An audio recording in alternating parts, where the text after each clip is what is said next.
bruxismo, gente, é um conflito motor, tá? É um conflito motor. O que é um conflito motor? Tem muito essa questão de raiva, de não poder morder.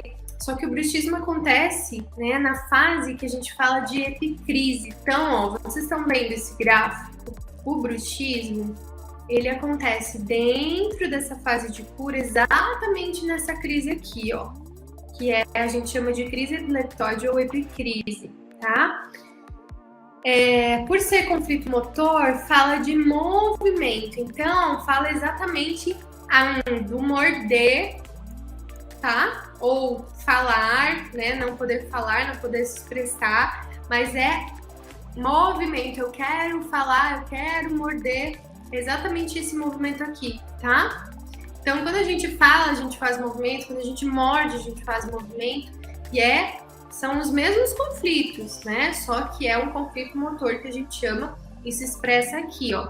Por que é de madrugada, né, que as pessoas têm bruxismo?